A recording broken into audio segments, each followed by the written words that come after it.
आरंभ करें। साहब नमस्कार। नमस्कार। Nag Vidarbha chamber of commerce की स्थापना वर्ष 1944 में 350 सदस्यों के साथ हुई थी। चैम्बर की स्थापना से ही प्रत्येक अध्यक्ष एवं उनकी कार्यकारिणी सदस्यों ने अहम भूमिका निभाई है, जिसके कारण चैम्बर आज विशाल वर्कप्लेस के रूप में व्यापारी सहयोग हेतु खड़ा है। चैम्बर आज विदर्भ के 13 लाख व्यापारियों का प्रतिनिधित्व करता है। वर्ष 1819 में चैम्बर ने अपने गौरवशाली 75 वर्ष पूर्ण किए थे। चैम्बर विदर्भ क्षेत्र की व्यापारिक गतिविधियों का केंद्र रहा है। ब्रिटिश शासन काल में आए विदेशी अधिकारी से लेकर आज भारत के शीर्ष नेतागण ने चैम्बर को अपनी भेंट दी है। चैम्बर ने हमेशा ही व्यापारिक हितों के साथ साथ जनमानस के हितार्थ कार्य किया है और भविष्य में भी यही जारी रहेगा। सजगता और कार्यदक्षता के कारण चैम्बर को आज एक प्रभावशाली और महत्वपूर्ण स्थान मिल चुका है। इसके कारण ही चैम्बर की पैठ व्यापारिक क्षेत्र के साथ साथ प्रशासनिक, राजनीतिक, सामाजिक एवं धार्मिक क्षेत्रों तक पहुंच चुकी है। चैम्बर व्यापारियों की आवाज शक्ति माध्यम से शासन एवं प्रशासन तक पहुंचाता है। चैम्बर में हर विषयों पर विस्तृत रूप से विचार विमर्श किया जाता है। राजनेता हो, अधिकारी हो या फिर सामाजिक क्षेत्र में कार्य करने वाली संस्था, सभी चैम्बर के प्रत्यक्ष व अप्रत्यक्ष रूप से सहयोग चाहते हैं। विदर्भ के व्यापारिक मुद्दों का हल करने हेतु चैम्बर समय समय पर पदाधिकारियों से मिलता है। साल दर साल संगठन को समक्ष नई नई चुनौतियां आती रहती है। उनका हल निकालने का प्रयास एनबीसीसी के प्रत्येक कार्यकारिणी और पदाधिकारी मंडल एवं सदस्य पूरी तरीके से करते हैं। चैम्बर काफी समय से व्यापारियों को एमएसएमई में लाने की मांग कर रहा था। हमारे लाडले नेता एवं केंद्रीय मंत्री श्री नितिन गडकरी जी ने उनके सहयोग से छोटे व मध्यम व्यापारी एमएसएमई में शामिल किए गए। माननीय नितिन गडकरी जी को कोरोना महामारी के संकट में अभूतपूर्व कोरोना योद्धा के रूप में नागरिकों की सहायता हेतु सदैव उपस्थित रहे। जब पूरा देश रेमडेसिविर इंजेक्शन एवं ऑक्सीजन की किल्लत का सामना कर रहा था, ऐसे में साहब ने देश में ऑक्सीजन ट्रेन चलवाई तथा नागपुर में रेमडेसिविर इंजेक्शन का वर्धा जिले में उत्पादन शुरू कराया, जिसके कारण जरूरतमंद मरीजों को ऑक्सीजन व रेमडेसिविर इंजेक्शन समय पर उपलब्ध हो सकी। तद हेतु मैं चैम्बर नागपुर के सभी नागरिकों की ओर से आपका हार्दिक अभिनंदन एवं आभार मानता हूँ। कोतला जी। धन्यवाद अध्यक्ष महोदय। हमारी संस्कृति की परंपरा का पालन करते हुए नागपुर वासियों के लाडले नेता एवं आज के कार्यक्रम के प्रमुख अतिथि श्रीमान नितिन जी गडकरी का परिचय कराना हमारा परम कर्तव्य है। श्रीमान नितिन जी गडकरी साहब के परिचय के लिए हमने एक वीडियो बनाया है। मैं एडमिन से निवेदन करता हूं कि वे वीडियो चलाकर परिचय करवाएं।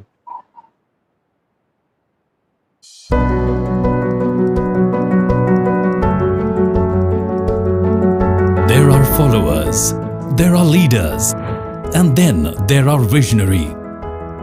Taking people and society to where they ought to be rather than where they want to be is what separates a visionary from a mere leader. This rare quality is what sets apart Nitin Gadkari, Minister of Road Transport and Highways, from many of his ilk.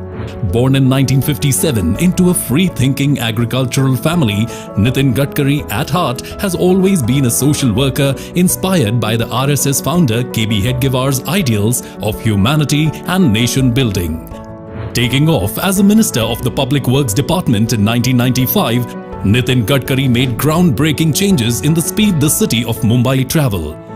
So impressed was the then PM Atal Bihari Vajpayee ji with Gadkari ji's performance as PWD minister that he offered him a responsibility of weaving road nets in the whole of rural India. The outstanding Swarnim Chaturbhuj Yojana, of which Shri Gadkari ji was the chairman, is the culmination of these efforts. 55 flyovers dotting the city have made commuting in Mumbai much easier than ever before. The foundation for the magnificent Bandra-Worli Sea Link was also readied during this time. The jewel in the crown of Maharashtra, India's first expressway, the world-class Pune-Mumbai Expressway, is also a futuristic project imagined and brought to fruition by Nitin Gadkari. Connecting over 13,000 unconnected villages with an all-weather $100 million USD project is another feat accomplished by this far-sighted visionary. Nagpur, his hometown, has seen first of its kind double-decker bridge, an innovative beautification of flyover using local artists and painting of great political and social leaders was added attraction. Ajni Intermodal Station will have connectivity between long-distance buses, city buses, railways, metro and indirect link with city airport.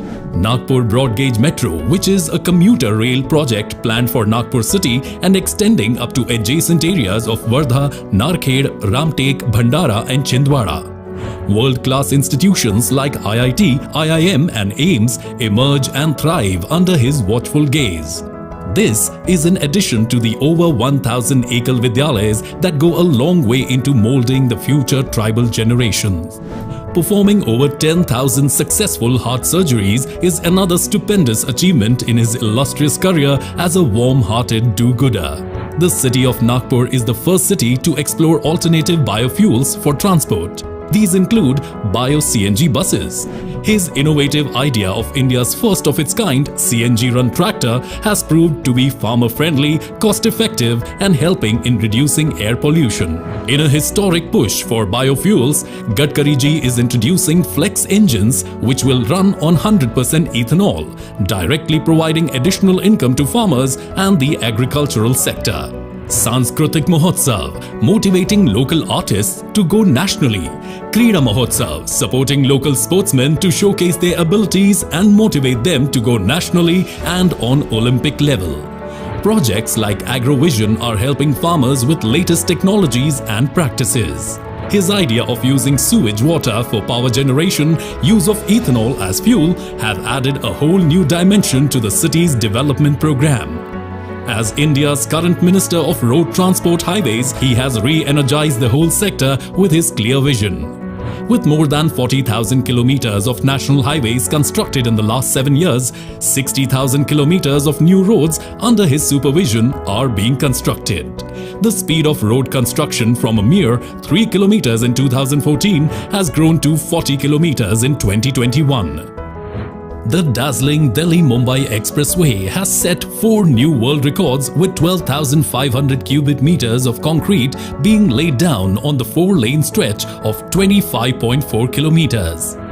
These world records are as follows: highway construction rate at 37 kilometers per hour, construction of 2.5 kilometer long 4-lane concrete road near Vadodara at Delhi-Mumbai Expressway in 24 hours, laying down of 26 kilometer long bitumen road at Solapur-Bijapur section of NH52 in 21 hours. A 50% growth in the length of the national highways in the last 7 years of the NDA government is a monumental achievement. The figures went up from 91,287 kilometers to 1,37,625 kilometers. Going further, INR 3.32 lakh crore is allotted for 22 greenfield expressways, initiated by the bridge building messiah as he is fondly referred to. Bharatmala and Sagarmala, 2 world-class access-controlled expressway projects led by Nitin Gadkari, are presently in various stages of construction. The Bharatmala project seeks to eliminate the perennial road traffic movement imbroglio across the country. With Nitin Gadkari taking charge, India's much maligned logistics sector has also metamorphosed from a point-to-point model to a hub-and-spoke model. This multimodal transport system integrates railways, highways, inland waterways and airports, conjuring a highly effective transportation grid, substantially reducing logistic costs and pollution. 35 multimodal logistic parks, 50 economic corridors, 10 intermodal stations are being readied for the monumental effort. Logistics summits with the international participants, including government organizations and the World Bank, leading to MOUs worth 2 lakh crore, have been held to add muscle to the initiative. Among his other endeavors, unprecedented progress is evident in port industrialization, national water highway traffic, jetties for coastal tourism, Ganga Yamuna cleaning, fundraising, asset monetization project, toll operate transfer. As MSME Minister, he has gone all the way to promote entrepreneurship, helping rural youth to adopt Khadi as a means of self-employment. The MSME ministry has also found wings under Mr. Gadkari. He changed the definition for classification of MSME. Now, a company investing 1 crore and earning a turnover of 5 crore will be classified as micro company. The portal Udyam Registration UR offers faceless, fully online, paperless and transparent MSME registration process fully integrated with income tax and GSTN systems. His brainchild, Jal Kranti, Buldhana pattern of water conservation which changed economy of villages by rejuvenating water bodies, has won a global award. Mr. Gadkari introduced the first ever vehicle scrapping policy, which proved to be the fight against pollution and in the interest of road and vehicle safety. New FASTag policy is helping commuters to save their fuel and time on toll plazas. Some of his major work, like unprecedented push for research and development in electric vehicle, leading research and development for usage of waste materials in highway construction to cut down highway construction costs and generate wealth out of waste materials, developing ropeways and funicular railways in the remotest parts of the country, thus boosting tourism. Panchgaon project for women of making carpets from scrap cloth is a classic example of women empowerment. Khadi Prakritik paint, which is made from cow dung, is aiding in employment in rural areas and have exponentially improved rural economy. When all industries were shut in the pandemic, Mr. Gadkari empathized with people by conducting webinars and 800 plus video conferences. His quick decision making in procuring oxygen PPE kits helped those affected by the deadly virus. He generously donated ambulances to NGOs, helped to set up oxygen plants, factory to make remdesivir injections and injections for mucormycosis. Thus, by showcasing strong leadership and taking quick decisions, he handled the COVID situation effectively. His affable nature goes beyond everyday personal equations as he continues to transmit his radiance and ideas to every individual or organization with his unmatched zeal. Gifted with an ability to dream the seemingly impossible dreams and getting them to fruition also defines this clairvoyant visionary. Nitin Gadkari shines on as one of modern India's pioneering leaders and his work a template for the coming generations. If there ever was the infrastructure man of India, he would answer to the name Nitin Jairam Gadkari.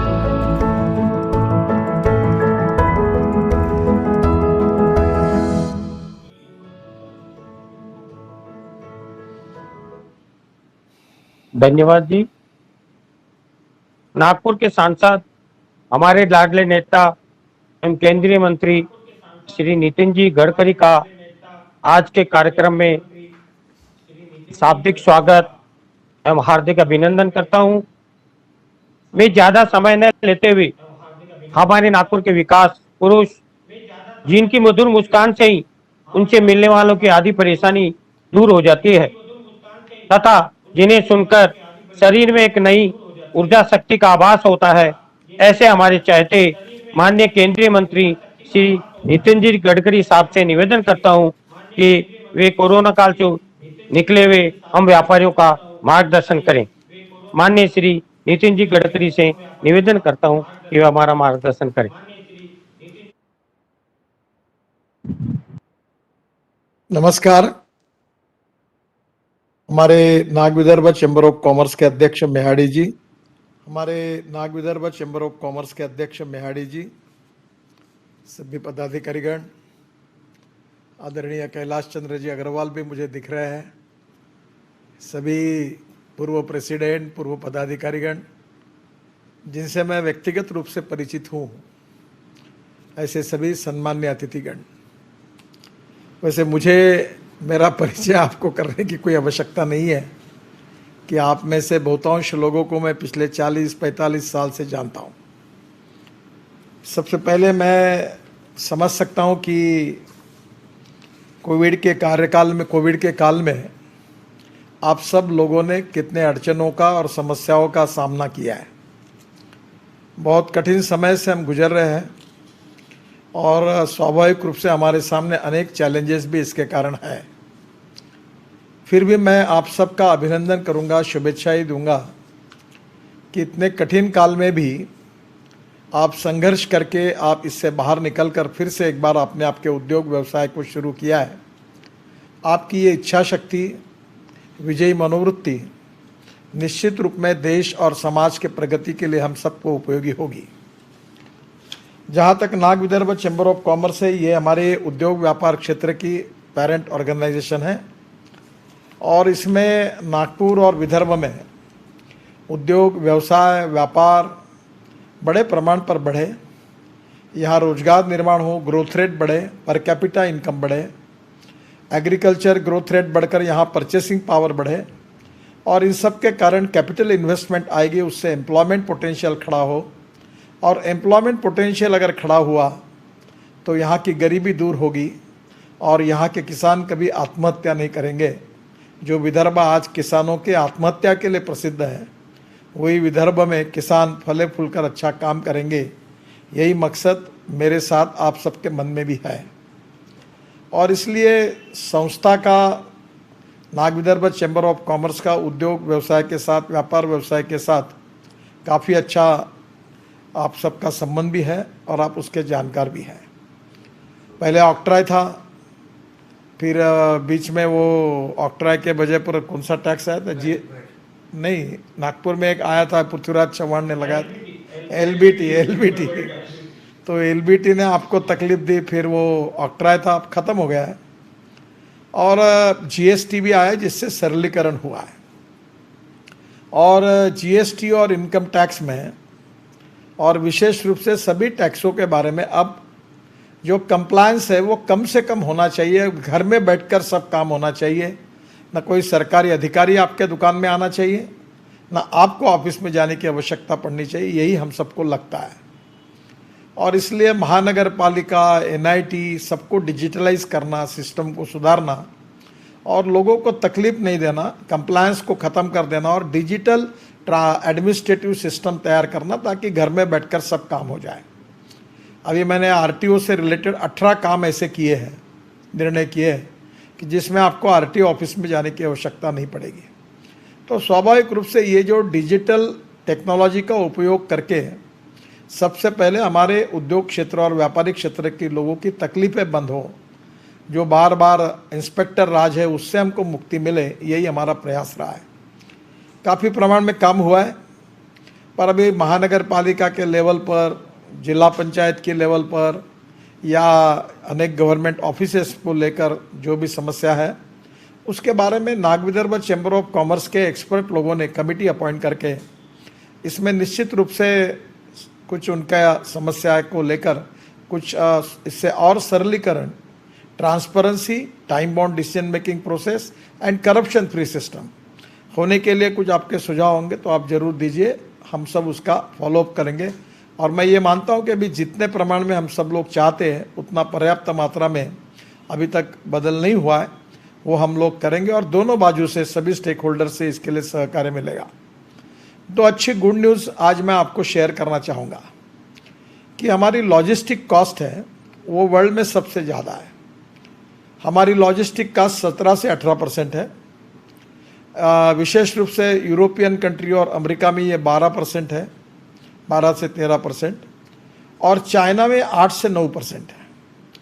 और logistic cost कम करने के लिए हमको अच्छे road चाहिए, तो मैं लगातार प्रयास कर रहा हूँ। ग्रीन हाईवे बन रहे हैं, अब नागपुर से हैदराबाद नया हाईवे बना रहे हैं, अब नागपुर से मुंबई समृद्धि महामार्ग राज्य सरकार ने बनाया है, और नागपुर से लेकर अब नागपुर से काटोल जाओ, छिंदवाड़ा जाओ, कहीं गोंदिया जाओ, सब जगह पर अभी हम लोग अभी नागपुर से भंडारा भी 6 लेन कर रहे हैं, नागपुर से बुटीबोरी का भी 6 लेन करने वाले हैं।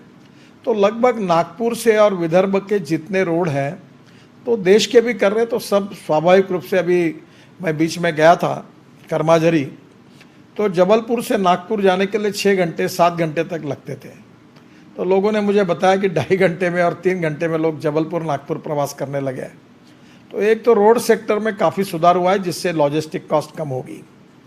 दूसरा, हमने एक निर्णय किया जिसका आज ही मैंने उद्घाटन किया है, अपने बैद्यनाथ के सुरेश शर्मा, उनका लड़का है प्रणव, उसी का वो मदद, कंसल्टेंसी, डायरेक्शन, मदद सब मैंने की, और पहली बार एलएनजी पर आज नागपुर में हिंदुस्तान में पहली बार ट्रक, डीजल के ट्रक ट्रांसफ़र हुए।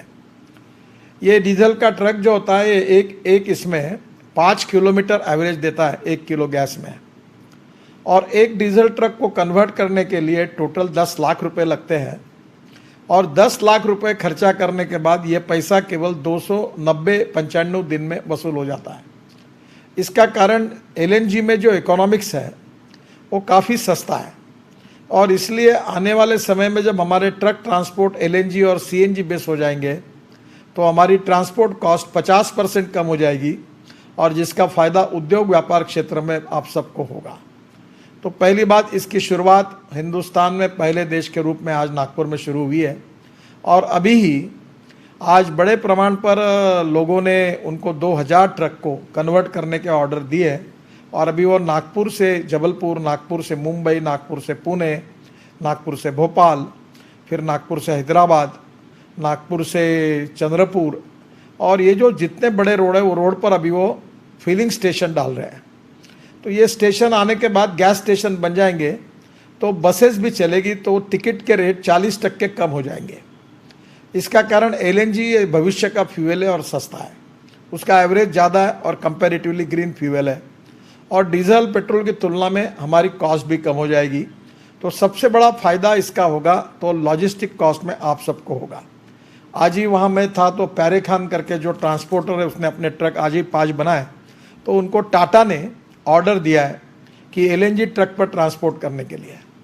तो मैं आपको यही कहूँगा कि जहाँ जो ट्रक 800 से 1000 किलोमीटर रोज चलता है उसको एलएनजी में कन्वर्ट करना, और जो ट्रक 200-250 किलोमीटर बस चलती है, गाड़ी चलती है पेट्रोल की, उसको सीएनजी पे कन्वर्ट करना। तो हमारे यहाँ सीएनजी भी शुरू हुआ है। अपने पद्मेश गुप्ता जो थे, उनका लड़का कौस्तुभ गुप्ता को मैंने दोनों प्रोजेक्ट में मेरा रुचि भी थी, तो मैंने जब वो आए मेरे पास तो मैंने कहा ये शुरू करिए। और आज नागपुर में करीब 100-150 बसेस कन्वर्ट हुई है। उसके बाद बड़े प्रमाण पर कार, ऑटो रिक्शा कन्वर्ट हुई है, और इनकी बचत जो है वो करीब 40% डीजल की कॉस्ट और पेट्रोल की कॉस्ट में बचत हो रही है। तो ये इसके कारण एक काफ़ी बड़ा एडवांटेज है, और पोल्यूशन भी कम हो रहा है। तो निश्चित रूप से ये लॉजिस्टिक कॉस्ट को कम करने के उपलक्ष्य में आपके छोटे छोटे व्हीकल्स हैं आपके पास। मुझे याद है कैलाश जी के दुकान में मैं जाता था तो पैदल जाना पड़ता था वो किराना ओली में, तो कभी पहुँचते पहुँचते कितने धक्के खाने पड़ते थे। अभी वो हाथ ठेले थे या वो टायर के बड़े ठेले खींचते थे लोग। अब इलेक्ट्रिक का ट्रांसपोर्ट हमने किया है, ई कार्ट, और अब इसलिए ट्रांसपोर्ट कॉस्ट में कम करना ये हमारे ट्रेड, बिजनेस और इंडस्ट्री के लिए बहुत बड़ी बात हुई। और हिंदुस्तान में इसका सेंटर नागपुर है, और इसका फ़ायदा आप सब लोगों ने लेना चाहिए, ये मेरा आप सब लोगों से अनुरोध है। दूसरी इम्पॉर्टेंट बात है कि पेट्रोल के भाव बहुत बढ़े हैं, डीजल के भाव बढ़ रहे हैं। अब मैं फ्लेक्स इंजन ला रहा हूँ। फ्लेक्स इंजन का मतलब ये है कि आपके गाड़ी में जो पेट्रोल का इंजन है, जैसे अभी BMW, मर्सिडीज़ और टोयोटो, होंडा, जितनी कार यहाँ है, ये अमेरिका, ब्राज़ील और कनाडा में फ्लेक्स इंजन उसका है। कॉस्ट में कोई फ़र्क नहीं पड़ता, कॉस्ट उतनी है नई गाड़ी लेने के बाद। पर इसमें अल्टरनेटिव होता है कि अगर पेट्रोल पंप पे जाएंगे तो आपके गाड़ी में 100% पेट्रोल भरना या 100% इथेनॉल भरना, ये आपका चॉइस होगा। इथेनॉल का भाव 60-65 रुपये लीटर है और पेट्रोल का भाव 110 रुपये लीटर है। और इथेनॉल एक ग्रीन फ्यूल है और पेट्रोल से अच्छा है, तो स्वाभाविक रूप से आपका पैसा बचेगा। To save money is to earn money. और आपको ताज्जुब होगा, मैंने देश का पहला ट्रैक्टर जो मेरे नाम का है उसको सीएनजी पर कन्वर्ट किया है, तो 1.25 से 1.5 लाख रुपए एक किसान की बचत होगी। तो मैं विदर्भ में चंद्रपुर, भंडारा, गढ़चिरौली सब जगह पर अब मेरा एक मिशन मोड में काम कर रहा हूँ कि किसानों को 1 से 1.5 लाख रुपए साल का फ़ायदा हो जाएगा अगर वो सीएनजी पे जाएंगे, और मेंटेनेंस कॉस्ट भी कम हो जाएगी। तो ये जो टेक्नोलॉजी का उपयोग करके इकोनॉमिक वायबिलिटी को बढ़ाना, ये चेंबर में इसका विचार होना चाहिए, मेरा आपसे अनुरोध है। आज जब मैं रिंग रोड पर गया और वहाँ मैंने इनका पंप का एलएनजी स्टेशन का उद्घाटन किया, तब बहुत दिनों से मेरे मन का एक सपना है, पर जिसको चेंबर ने इनिशिएटिव अभी तक जितना किया मुझे मालूम नहीं, पर मैं आपको हाथ जोड़कर रिक्वेस्ट करूंगा कि आप आइए। और ये रिंग रोड के बाजू में एक 10-12 एकड़ रोड पर ज़मीन, बाकी अंदर में लेकर 1000-1500 एकड़ ज़मीन लेकर आप लोग एक ट्रांसपोर्ट प्लाजा, ट्रांसपोर्ट नगर बनाइए, जहाँ बैंक्स होंगी, गोडाउन्स होंगे, रेस्टोरेंट्स होंगे, ड्राइवर क्लीनर को रहने की व्यवस्था होगी, आपका माल वहाँ स्टोरेज हो पाएगा, ट्रक के वर्कशॉप होंगे और ट्रक को रात को रखने की जगह होगी, ड्राइवर कंडक्टर को रहने की जगह होगी। ये पूरा एक ट्रांसपोर्ट प्लाजा आप एक थोड़ा सा अमरावती रोड से आने वाले रिंग रोड के बाजू में और एक यहाँ के रोड से, दोनों तीनों बाजू में आपने 2 जगह बनाया तो नागपुर शहर के अंदर का कंजेशन भी खत्म होगा। ये रोड पर ठेले और गाड़ियाँ दुरुस्त करने वाले लोग हैं, ये भी सब जाएंगे और एक बहुत अच्छा प्रोजेक्ट हो सकता है। अभी मैंने एनआईटी चेयरमैन को कहकर कामठी रोड का प्रोजेक्ट शुरू करने के लिए कहा है, जो एन कुमार ने बनाया था, तो उसके भी प्रॉब्लम सॉल्व करके इसमें आप भी इनिशिएटिव लीजिए, ताकि इसके कारण आपको उसका ज़रूर फ़ायदा होगा। एक इम्पॉर्टेंट चीज़ है कि इसके साथ साथ सबसे खुशी की खबर मैं आपको देता हूँ, कल ही मेरे यहाँ मीटिंग हुई और अब नागपुर का ब्रॉडगेज मेट्रो का सपना साकार हो गया। कल हमने ऑर्डर भी बुक किया है। विदर्भ इंडस्ट्री एसोसिएशन के पदाधिकारी और मैं और सब मिलकर हमने निगोशिएट किया और ये मेट्रो हमारे देश की पहली मेट्रो है जो नागपुर से अमरावती, नागपुर से छिंदवाड़ा, नागपुर से बैतूल, नागपुर से गोंदिया, नागपुर से वड़सा, फिर नागपुर से यवतमाल और नागपुर से रामटेक और ये सब रोड पर चलेगी और इसकी स्पीड 140 किलोमीटर प्रति घंटा है। तो नागपुर से अमरावती जो है वो केवल 1 घंटा 10 मिनट 15 मिनट में हो जाएगा। तो नेचुरली आपके लिए, चैम्बर ऑफ कॉमर्स के व्यापारियों के लिए बहुत फ़ायदा होगा। ये 8 डब्बे की गाड़ी होगी, 6 डब्बे में 2 डब्बे बिजनेस क्लास के और 4 डब्बे इकोनॉमिक क्लास के होंगे। सबको टीवी होगा सामने, एयर कंडीशन गाड़ी है, फॉरेन में जो वेस्टर्न कंट्री में, यूरोपियन कंट्री में वैसी गाड़ी है। और इसमें जैसे आपको प्लेन में बैठकर आजकल नाश्ता चाय पानी मिलता है वो मिलेगा।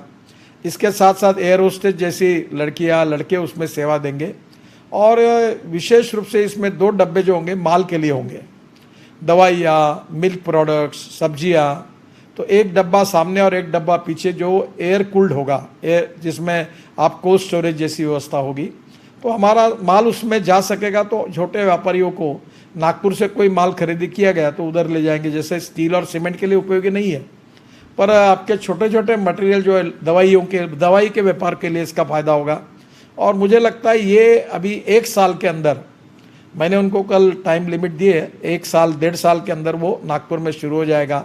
तो ये देश का पहला मेट्रो और इसका टिकट ये स्टेट ट्रांसपोर्ट के टिकट के बराबर रहेगा, ऐसा मेरा प्रयास है। तो एयर कंडीशन गाड़ी में 1 घंटा 10 मिनट में एसटी को 3 घंटे लगते, उतने पैसे में लोग जा सकेंगे। और ये जो मेट्रो है 50-100 मेट्रो हम खरीद रहे हैं, तो उसमें से वीआई के पास हमारे यहाँ के जो कैटरिंग कॉन्ट्रैक्टर है, जो टूरिज़्म में काम करने वाले लोग हैं और उसमें अलग अलग प्रकार के बस ट्रांसपोर्टर है, तो ऐसे लोगों ने अपने नाम दर्ज किए हैं और एमएसएमई में हमको लोन दे रहे हैं। 30 करोड़ की एक मेट्रो है और मेरा पूरा विश्वास है कि मैक्सिमम 3 साल के अंदर इसका पैसा वसूल हो जाएगा और ये एक वायबल होगा। और हम ये केवल विदर्भ के ही लोगों को ये मेट्रो दे रहे हैं ताकि यहाँ के लोगों को रोज़गार मिले। तो ये एक पैसेंजर ट्रैफिक में और गुड्स ट्रैफिक में जो 2 चीज़ें नागपुर में हो रही, इसका फ़ायदा विदर्भ के उद्योग और व्यापार जगत को निश्चित रूप से मिलेगा। एक जो महत्वपूर्ण बात है कि जो आपके साथ मैं शेयर कर रहा हूँ कि इसमें किराना मर्चेंट एसोसिएशन का एक बड़ा मार्केट के लिए मैंने एनआईटी में उनको जगह दिलाई और रमेश मंत्री जी के साथ सब लोग मेरे पास आए थे और मैंने उनको इतना ही कहा था कि आप इस जगह का आर्किटेक्ट अच्छा वर्ल्ड आर्किटेक्ट करिए। आपको पता है कि सेंट्रल एवेन्यू रोड पर एनआईटी ने जो अनाज बाजार बनाया था, एक भी दुकान नहीं आया, ना कोई अनाज का दुकान आया, ना कोई उपयोग हुआ, पूरा बेकार गया और सड़ा दिया रोड को। तो अब ये मैंने ये जो कहा, इसका डिज़ाइन एक नीदरलैंड के वर्ल्ड फेम आर्किटेक्ट है और खरे उनके आर्किटेक्ट थे, उनको उससे जॉइंट वेंचर करके उसका डिज़ाइन करके, आपको पता है कि मैं शहीद चौक वाला रोड बड़ा कर रहा हूँ और इसमें सबके दुकानें टूटने वाली है। और विशेष रूप से केड़ीबाग रोड भी हमने बड़ा किया, वहाँ बड़ा अभी आज ही ये कार्यक्रम खत्म होने के बाद मेरी मीटिंग है, वहाँ बुधवार बाजार में बहुत बड़ा कॉम्प्लेक्स तैयार कर रहे हैं। तो हम लोग जहाँ पार्किंग की व्यवस्था हो, बैंक हो, रेस्टोरेंट हो, लोगों के आने में सुरक्षितता हो, ऐसे मार्केट यहाँ खड़े करने चाहते हैं। रेडीमेड गारमेंट के लिए, लेडीज़ गारमेंट के लिए, साड़ियों के लिए बड़े बड़े मार्केट हो जहाँ पार्किंग हो, लोग जाए मॉल में बढ़े और आप लोग का धंधा बढ़े। वही गली गली में घुसते हैं, इतवारी के एक एक घर में सुपारियाँ रखते हैं। क्या मज़ा है इस धंधे में, झगड़े होते हैं घर मालक और किराएदारों के। अब आपको भी इसको बदलना होगा, इसमें आपका फ़ायदा है, इसमें टर्नओवर बढ़ेगा, नागपुर में बिजनेस बढ़ेगा। तो इतवारी को भी डिकंजेस्ट करना पड़ेगा। अब पूरा शहीद चौक वाला रोड 4 लेन बन रहा है मेयो हॉस्पिटल से लेकर, और वो आगे पूरा हरिहर मंदिर तक जाएगा। और आपने सवाल पूछे, मैंने पूर्व नागपुर उत्तर नागपुर के अंदर की लिंकिंग काफ़ी अभी भूमि पूजन कर रहा हूँ, टेंडर भी निकल गए हैं, पर मुझे अभी ये कोविड के कारण ज़रा तकलीफ हुई थी। तो हम लोग पूरी कनेक्टिविटी में ध्यान दे रहे कि उधर कैसे कनेक्ट हो जाए। तो ये जो कृषि उत्पन्न बाजार समिति कड़मना में जो किराना एसोसिएशन के साथ जो बड़ा प्रोजेक्ट है, वैसे एक एक जगह पर आप जगह चुनिए। और मैं बता रहा हूँ आपको, ये इकोनॉमिकली वायबल है। ये प्रोजेक्ट करके आप निश्चित रूप से 200-400 करोड़ कमाएंगे ही। यानी जगह खरीदी करके अगर आप मेंबर बन जाएंगे तो हम फाइनेंस उपलब्ध करा के देंगे आपको, और एनआईटी कॉरपोरेशन आपको मदद करेगी, उसकी जगह रिजर्व है। तो मैं आपको ये कहूँगा कि नागपुर को इस प्रकार से स्वच्छ सुंदर नागपुर, जल प्रदूषण, वायु प्रदूषण और साउंड पोल्यूशन से मुक्त नागपुर, ये हमारा सपना है। मैंने भी 160 खेलने के मैदान बनाए नहीं, अब करीब 250 गार्डन्स बना रहे हैं।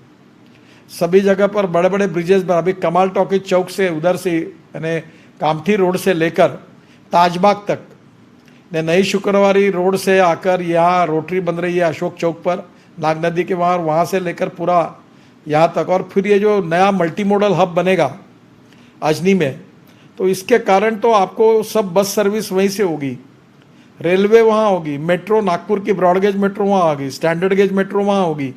और वहाँ आने के बाद एकदम नागपुर का चित्र, और वहाँ से पूरा एक्सिस कंट्रोल पूरे नागपुर के बाहर जाने के लिए रोड बनेंगे, सब ब्रिजेस बनेंगे। तो ये बहुत बड़ा फ़ायदा हो रहा है।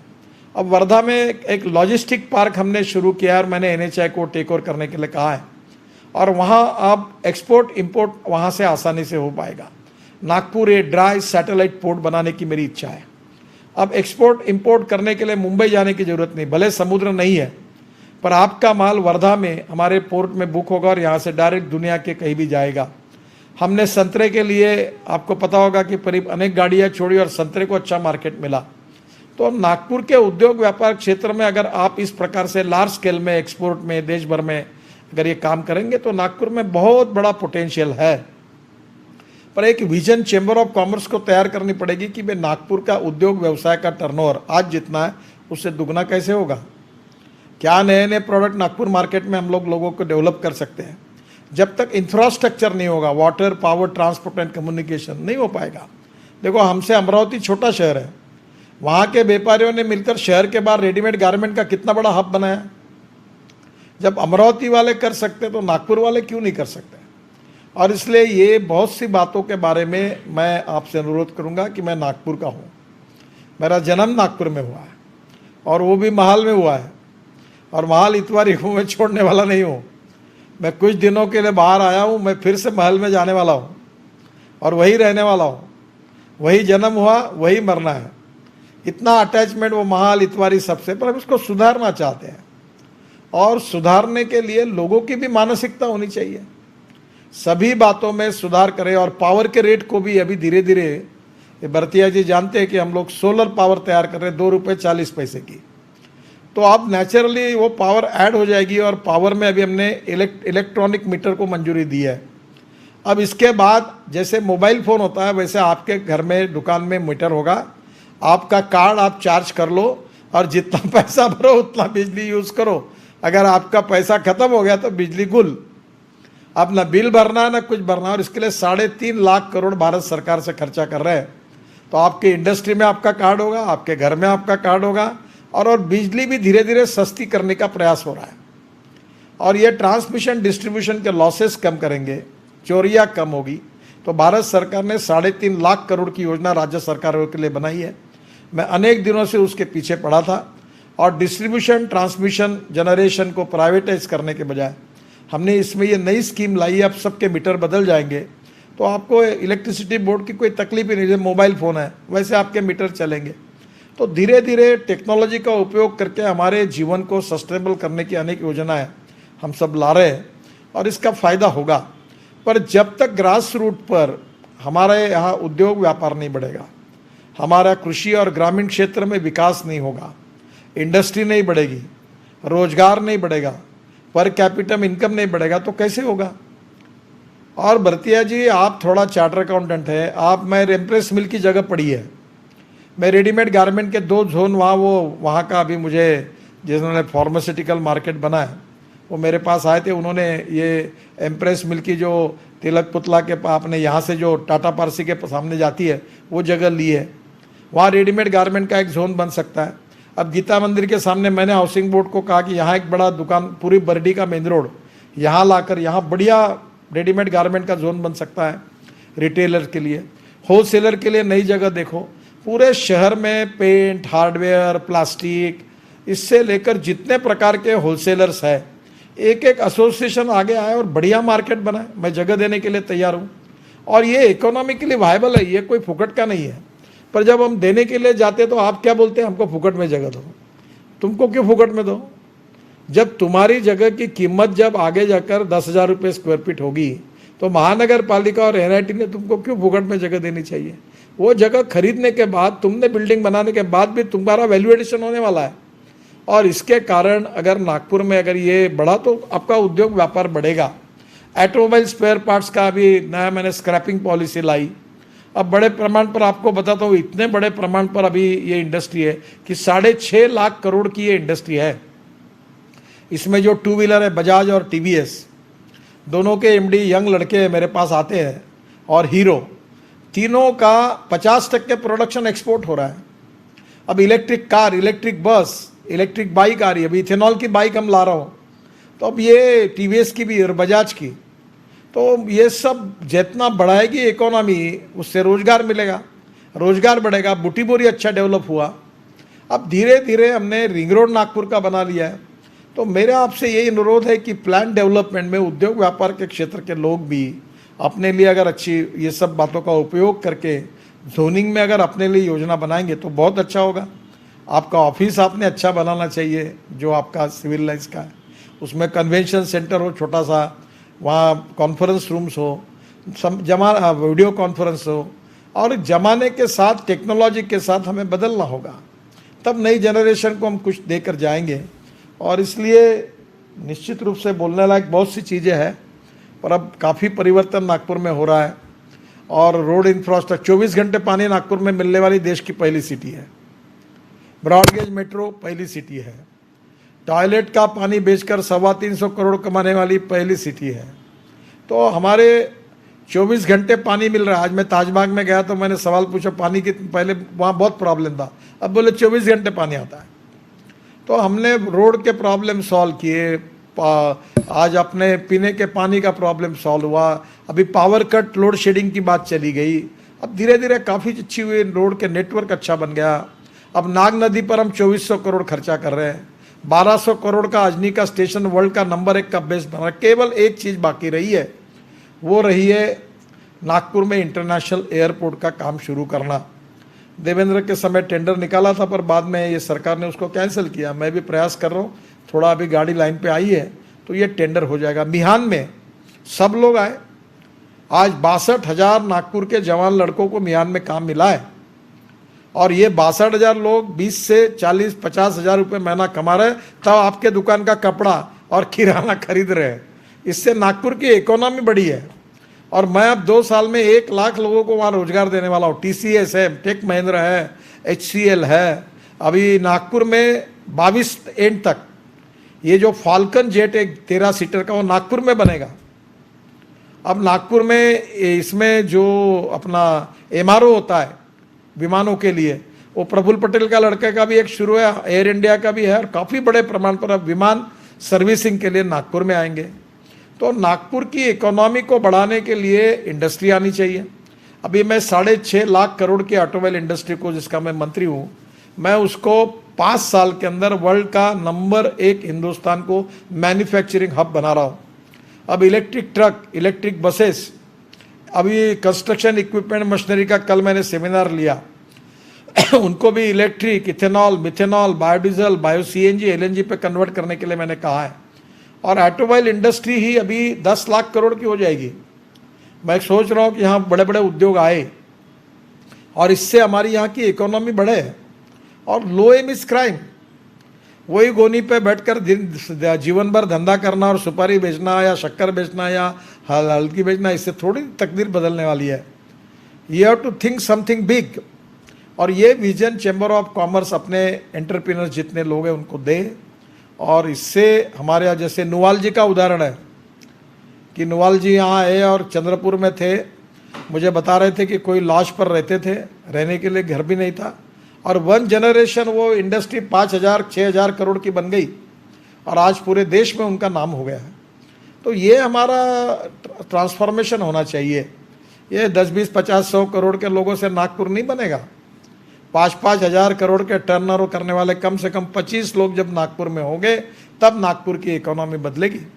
2,000 करोड़ करने वाले कम से कम 30-40 लोग होंगे, 500 करोड़ वाले 100 लोग होंगे, तब नागपुर की इकोनॉमी बढ़ेगी, तब कहीं ना कहीं रोजगार बढ़ेगा, बिजनेस बढ़ेगा, एक्सपोर्ट बढ़ेगा, तब यहाँ की मल्टीप्लाई होगी इकोनॉमी।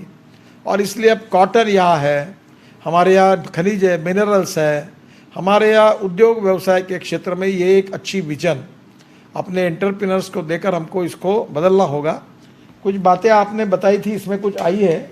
एक तो ये तेल के बारे में प्रश्न पूछा गया था, तो मैं तो आपको कहूँगा कि मैंने खुद इनिशिएटिव लेकर पॉमोलिन ऑयल पर इतनी ड्यूटी लगाई है, इसीलिए तो सोयाबीन का भाव 8,000 रुपये हुआ।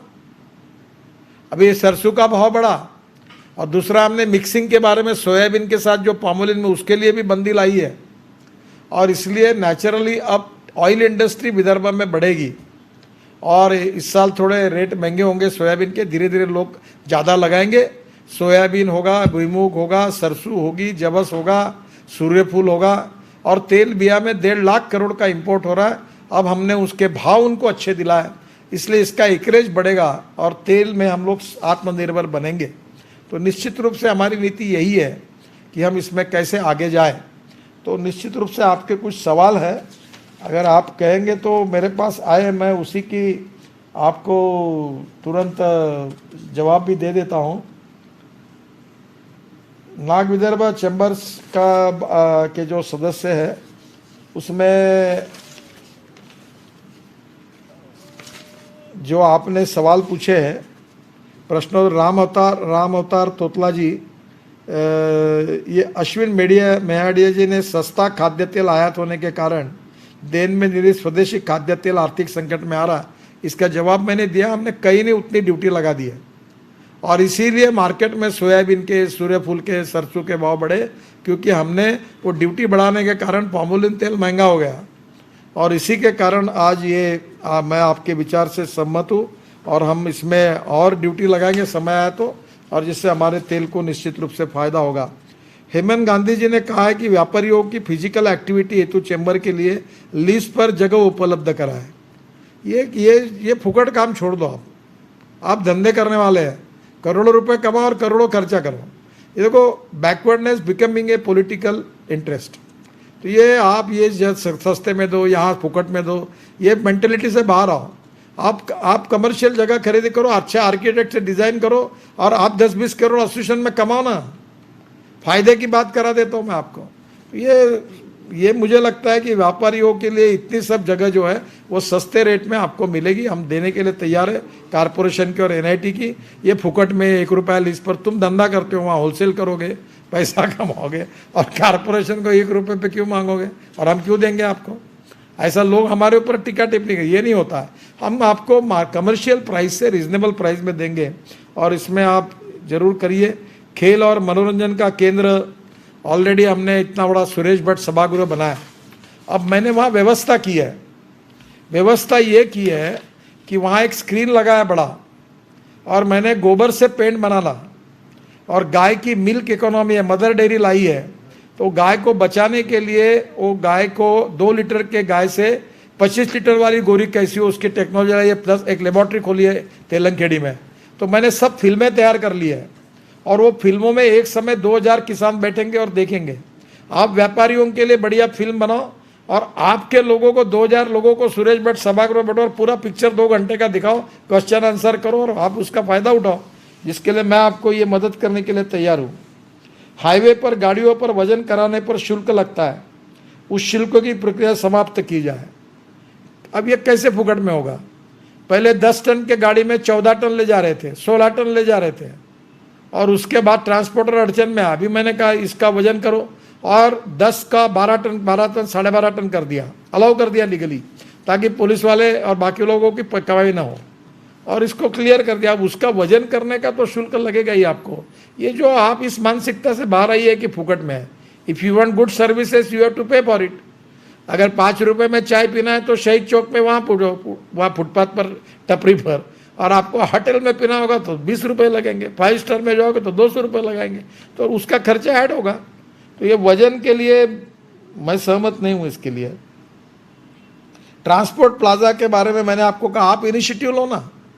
अब ट्रांसपोर्ट की एसोसिएशन, फूड एंड ड्रग वाले एसोसिएशन, अनाज वालों की एसोसिएशन, किराना वालों ने जगह ली अभी, उनकी एसोसिएशन, आप 25 एसोसिएशन मिलकर मेरे पास आओ, मैं आपको जगह देता हूँ। रेडीमेड गारमेंट, लेडीज़ गारमेंट, आप सब बनाओ, हार्डवेयर, आप सबका अप्लाई करो, हम जगह देने के लिए तैयार हैं। और मुझे ये मेरे भी आपसे अपेक्षा है कि ये चारों दिशा में ट्रांसपोर्ट प्लाजा हम देने के लिए तैयार है। जगह आप आइडेंटिफाई करो, और एक सामने वाली जगह थोड़ी महंगी होगी 25-30 लाख रुपए, और पीछे में 15 लाख रुपए में मिल जाएगी। 1000 एकड़ ज़मीन ले लो, और वो ज़मीन लेकर आप अच्छा प्लान करो, अच्छे रोड बनाओ, अच्छा आर्किटेक्ट अपॉइंट करो। मुझे याद है कैलाश जी ने वो हरिहर मंदिर के आगे एक किराना एसोसिएशन का एक वो वेयर हाउस और वो बनाया था, और तब वो अभी लोगों को सुविधा हुई उसके कारण, पर वो शहर के अंदर आ गया। तो आपको अभी रिंग रोड, जो आउटर रिंग रोड है बड़ा, उसके आगे चारों दिशा में आप बनाइए, वहाँ सब प्रकार की सुविधाएं होंगी, और मैं उसमें मदद करने के लिए तैयार हूँ। ये कावरापेट से कुत्ते वाले बाबा मठ के पास राजीव गांधी पुराना कामठी रोड का फ्लाईओवर का भूमि पूजन, अभी शायद काम शुरू हुआ। भूमि पूजन इसलिए नहीं हुआ, कोविड के कारण नहीं हुआ। मैंने ये पूरे पूर्व नागपुर और उत्तर नागपुर को जोड़ने के लिए रेलवे लाइन के अंदर के बहुत से काम फ्लाईओवर मंजूर कर दिए। एक मोमिनपुरा में फ्लाईओवर मंजूर किया है। ये मोमिनपुरा के बीच में से होगा, जो नोगा की फैक्ट्री है ना, रेलवे स्टेशन की तरफ जो रोड आता है राम मंदिर के पास, वहाँ से पूरा कामठी का जो चौक है अपना कामठी रोड का, वहाँ तक पूरा रोड और फ्लाईओवर बड़ा बना है, बहुत सुंदर। उसका काम शुरू हो रहा है अभी। बाद में इतवारी कामठी रोड से लेकर तो ताजबाग तक मैंने बताया आपको, वो फ्लाईओवर मंजूर हुआ है। वहाँ उसमें काफ़ी बड़ा पूरा आपका अग्रसेन भवन जो है गांधी बाग का, वहाँ से लेकर ऊपर से जाएगा फ्लाईओवर, तो काफ़ी फ़ायदा होगा। फिर शहीद चौक का रोड 4 लेन करने का है, उसके लिए भी मैं पीछे पड़ा हूँ, पर एक बार दुकान टूटने के पहले अगर उनको अल्टरनेटिव मिल जाएगा तो अच्छा होगा।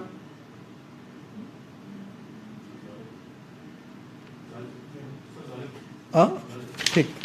तो ये जो आपके क्वेश्चन थे तो उसके जवाब तो मैंने दिए हैं। अगर एक आधा क्वेश्चन और कोई होगा तो पूछिए, मुझे भी फिर कार्यक्रम में जाने का है।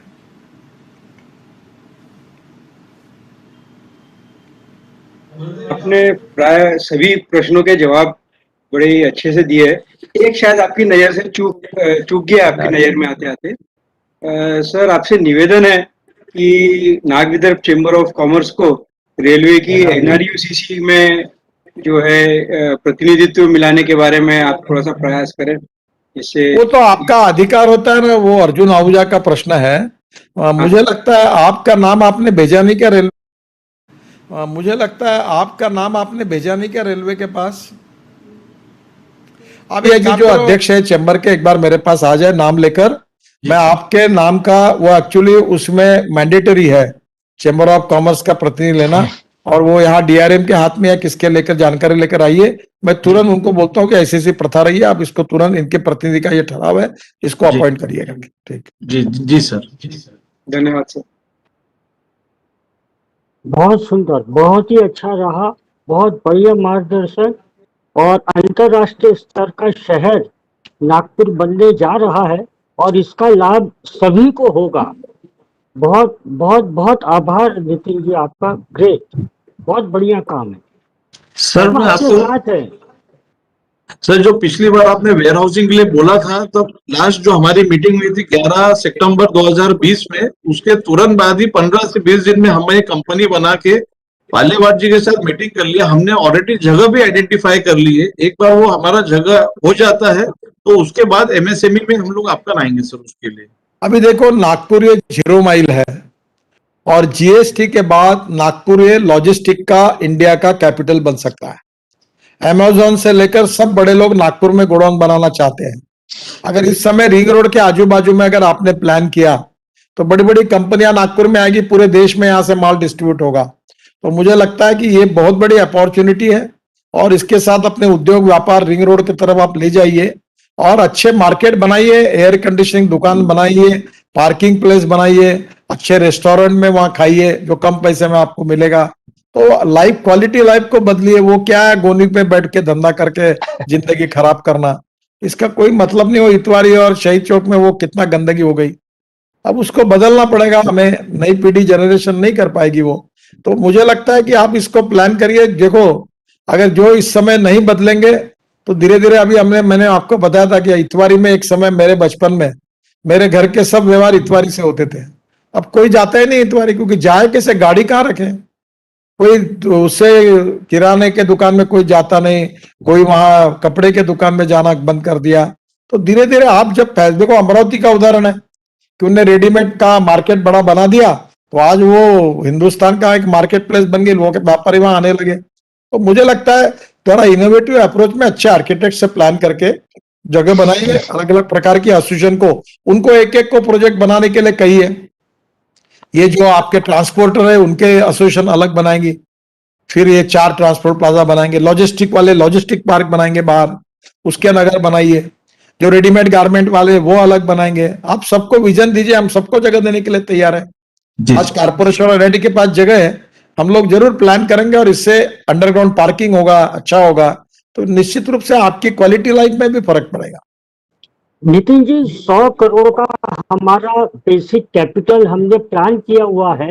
एक बार रूपरेखा बन जाएगी, आपके पास आके आपसे मार्गदर्शन लेंगे। 100 करोड़ का अगर इक्विटी का हमारा फंडिंग नागपुर के ही लोगों से खड़ा करेंगे और फिर जैसा आप चाहते हैं 200-250 एकड़ जमीन के ऊपर हमारा। मैं थोड़ा सा, भरतिया जी आप इसके एक्सपर्ट है, मैं थोड़ा अलग से सुझाता हूँ आपको। हाँ, आप क्या करिए कि एक कंपनी बनाने के बजाय, हाँ, जैसे रेडीमेड गारमेंट वाले हैं उनकी एक कंपनी बनाओ। ठीक है। तो मैं उनको गीता मंदिर के सामने एक 3 लाख, 4 लाख, 5 लाख स्क्वायर फुट जगह पार्किंग से उपलब्ध करा देता हूँ। फिर फार्मास्यूटिकल वालों का एक ग्रुप बनाइए। अभी उनको, वो गली में गए वहां, और उनको भी और अच्छी जगह मिल जाएगी, तो उनका होलसेल का धंधे के लिए अच्छी जगह बनाएगी। फिर प्लास्टिक हार्डवेयर वाले जो है उनकी एसोसिएशन अलग बनाइए। तो एक बनाने के बजाय आप एक एक प्रोवर उनको बोलो कि आपके मेंबर्स हैं, आप 5-5 लाख रुपए लेकर इक्विटी इकट्ठा करके 5-10 करोड़, मैं बैंकों से लोन भी दिलाता हूं। फिर आप जो बुक करोगे उसको बैंकों को बोलता हूं इनको लोन दे दो इनके क्रेडेंशियल्स पर, और जगह दे देता हूं, और फिर आप 10 साल में वो कर्जा वापस कर दो। एक कंपनी बनाने के बजाय आप 25-30 कंपनियां बनाकर एक एक प्रोजेक्ट बनाकर आइए। तो क्या होता है कि ये नहीं, ज्यादा शक्कर बेचने वाला रेडीमेड गारमेंट में नहीं जाएगा। रेडीमेड गारमेंट वाला वो मिर्ची का जहां दुकान है वहां उसमें डालते तो गड़बड़ हो जाएगी। तो सुपारी वाला, हल्दी मिर्ची किराना वालों का अलग कर दीजिए, जो ऑलरेडी मैंने उनको जगह दे दी है, तो बड़ा चंग आपका चला जाएगा। फिर ऑयल मार्केट वालों के लिए अलग से करा दीजिए, या किराना में घुसा दीजिए उनको, तो वो जम जाएगा। फिर हार्डवेयर वाला का, पेंट वालों का अलग करिए। ट्रांसपोर्ट वालों को पूरा 4 प्लाजा देश के बाहर भेज दीजिए। तो ये इस प्रकार का प्लानिंग करके मैं डेवलपमेंट प्लान में एनआईटी चेयरमैन को, म्यूनिसिपल कमिश्नर, मेयर को बुलाता हूँ, एमएलए को भी बुलाता हूँ, और आपको ये जगह आइडेंटिफाई करके दे देता हूँ। और इसमें आपको एक बात बताता हूं, अभी क्या है कि रिंग रोड पर एक जमीन जो होगी एंट्री की 5-10 एकड़ जहां से अंदर जाना है, वो होगी 50 लाख रुपए, और उसके बाद में 15 लाख रुपए एकड़ जमीन है। तो आप वो 2,000-3,000 एकड़ जमीन 15 लाख रुपए से लो, और ये एक चार्ट ले लो और पूरा प्लान बनाओ, और मैं आपको इसके लिए गवर्नमेंट से पैसे दिलाता हूं इस स्कीम में। और ये एक एक स्कीम बना के, समझो आपने उसमें 2 गोडाउन लिए, तो आपकी बैंक से आपको 2 गोडाउन के लिए कर्जा उपलब्ध करा के देता हूं, तो नेचुरली आपको वो 10 साल का कर्जा मिल जाएगा। तो ऐसा हम एक एक सेक्टर का आप चार्टर अकाउंटेंट है, मेरे से ज्यादा अच्छा जानते हैं। ये करा दीजिए, मैं एमएसएमई में उसको रजिस्टर करा के उसको करा दूंगा। चलिए ठीक है, thank you, thank you. Sir इसमें एनवीसीसी और भरतिया जी के मार्गदर्शन में यही है, सबकी इच्छा है कि जितने होलसेल बाजार है शहर के बाहर हो जाए, बड़ी जगह पर चले जाए, ताकि शहर भी फ्री हो जाता है और वो व्यापार भी अच्छा हो जाएगा। ये देखो, नागपुर में अच्छे आर्किटेक्ट्स है कुछ, तो अच्छे से अच्छा आर्किटेक्ट चुनकर, वो पीएमसी चुनकर उसको बोलो कि भाई जैसे एक शक्कर का होलसेलर है, तो उसको एक शोरूम लगेगी, फोन लगेगा, एसी लगेगा, लोग बैठेंगे, तो वहां उसके ऑफिस में वो कम शक्कर रखेगा, फिर गोडाउन में उसके शक्कर समझो एक 200 टन होगी और वहां कम होगी, वहीं से वही वो बाहर की डिलीवरी दे देगा, तो कॉस्ट बच जाएगी, प्रॉफिट बच जाएगा। फिर उसी में अगर एलएनजी पर ट्रक चलेगा तो 50% कॉस्ट बच जाएगी ट्रांसपोर्ट की। तो धीरे धीरे क्या है कि इसको, मुझे एक मैं जब बिजनेस करता था तो एक मुझे मेरे पार्टनर के दोस्त थे, उनने कहा कि माल लेते समय कस के लो, सस्ता लो, और बेचते समय सस्ता बेचो ताकि ग्राहक खुश हो जाए। तो नेचुरली आप इससे कंपटीशन में आपको काफी फायदा होगा, ऐसा मुझे लगता है। आर्किटेक्ट अशोक मुखा जी से बात हुई थी मेरी इसके बारे में, और उनके पास भी कुछ प्लान्स है उनके दिमाग में। आप एक काम करो, सभी एसोसिएशन के प्रमुख लोगों को बिठाओ और उनकी एक 10-10 लोगों की सोसाइटी या कंपनी बना दो, और जैसे फार्मर प्रोड्यूस कंपनी होती है, और सबको अच्छा आर्किटेक्ट है मेरे हिसाब से, काफी अच्छे आर्किटेक्ट है हमारे यहाँ। अगर जरूरत होगी तो आर्किटेक्ट के साथ हम जॉइंट वेंचर में फॉरेन का अच्छा से अच्छा आर्किटेक्ट, अभी ये मैंने वो भूल गया नाम उसका, पर खरे को बोला कि ये फॉरेन का, मतलब उनको बोला मैंने, नाराज हुआ उनके ऊपर, किराने वालों पर, ये टिन पार्ट मत बनाओ, मतलब 5 स्टार अच्छा बनाओ, ज्यादा पैसा लगे, मैं सस्ते में बनाऊंगा, आपकी पार्किंग हो, ये हो, नहीं तो फिर वो डब्बे डुब्बे बनाकर इधर बैठा के फिर बोरी पे बैठना, तो कर करके फिर वही करना है, तो फिर मतलब क्या है उसमें। ठीक ठीक ठीक है, फिर थैंक यू, ठीक है, thank you, thank you. Thank you, नमस्कार। एक सर एक मिनट, सचिव महोदय आभार प्रदर्शन करेंगे। मैं सर्वप्रथम मैं हमारे आज के प्रमुख अतिथि, कुशल नेतृत्व के धनी एवं मार्गदर्शन करता माननीय केंद्रीय मंत्री जी श्री नितिन जी गडकरी का बहुत बहुत आभार मानता हूँ, जिन्होंने अपने बैटरी लो है। अति व्यस्तम कार्यक्रमों में से समय निकालकर अपनी चिर परिचित मधुर शैली से हमारा मार्गदर्शन करके व्यापारी समुदाय में नई ऊर्जा का संचार प्रदान किया।